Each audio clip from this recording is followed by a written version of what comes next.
கருத்தரங்க தலைமை ஏற்கிறார் சாந்தலிங்க ராமசாமி அடிகள். கருத்தரங்க தலைமை ஏற்கும் பெருமகனாருக்கு சிறப்பு செய்கிறார் மாண்புமிகு உயர்கல்வி அமைச்சர் அவர்கள். எல்லாம் உடையான் குருவாகி ஈங்கு எமது அல்லல் அறுத்தான் என்று உந்தீவர அவன் தாழ் தொழுவாம் என்று உந்தீவர. தொல்காப்பியத்திலே 4 நிலங்கள் சொல்லப்படுகின்றன. அந்த 4 நிலங்களுக்கும் 4 தெய்வங்கள் கூறப்படுகின்றன.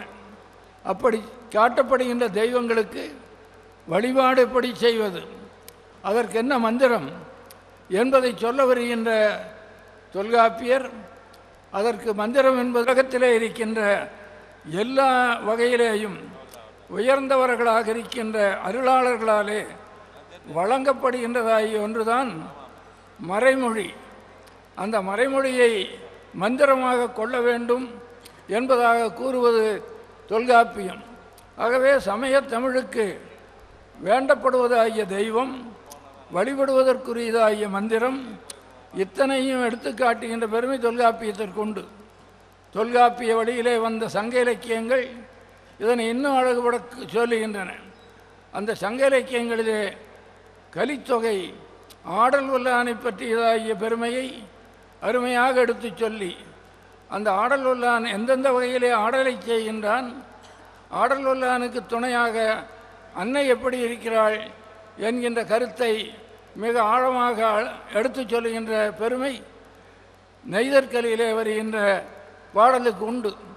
ஆதலினாலே அப்படி ஆடல் வல்லானை எடுத்து காட்டி அதன் பிறகு ஆடல் வல்லானுடைய அருட்செயல்களை நமக்கு சொல்லுகின்ற வகையிலே அவன் நீலமேனி வாலிலைவாகன் என்று காட்டி, அந்த நீலமேனி வாலிலைவாகனாக இருக்கின்ற அவன் எவ்வளவு கருணையுடையவன் என்பதை காட்டுவதற்காக அதியமானுடைய வரலாற்று செய்தியை சொல்ல வருகிற போது நீலமேனியை சிறப்பித்து எடுத்துக்கொண்டு நீல மணிமிடற்று ஒருவன் போல மன்னுக பெருமனையே என்று அவ்வை பாடிய பாடலை நமக்கு எடுத்து காட்டுவார்கள்.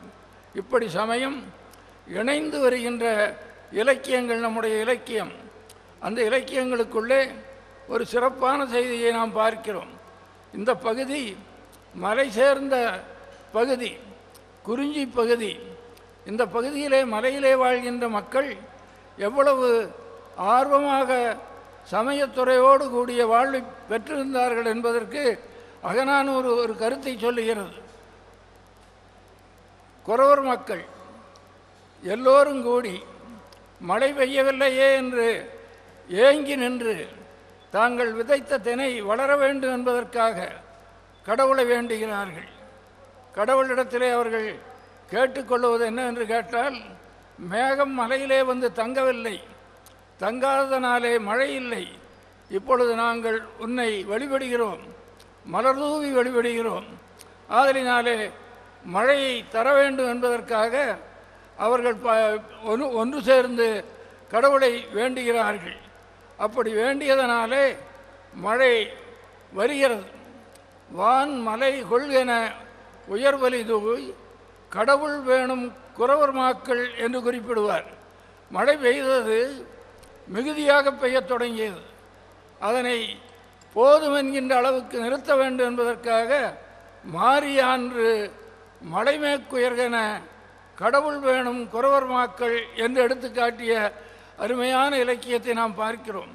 இந்த வகையிலே வளர்ந்த இலக்கியம் காலப்போக்கிலே சமய அடிப்படைக்குரியதாக வளர்கின்ற வளர்ச்சியை பெறுவதற்கு உரியதாக அமைந்தது. அப்படி அமைந்த அமைப்பு 6ஆம் நூற்றாண்டிலே தொடங்கியது. அதற்கு முன்னால் இருந்த சங்க இலக்கியங்கள் மனித வாழ்வை புனிதமாக்குவதற்குரியதாகிய அருமை இலக்கியங்கள் தான். அந்த இலக்கியங்களின் மூலமாக உலகம் போற்றுகின்ற உயர்வை பெற்றிருக்கின்றோம்.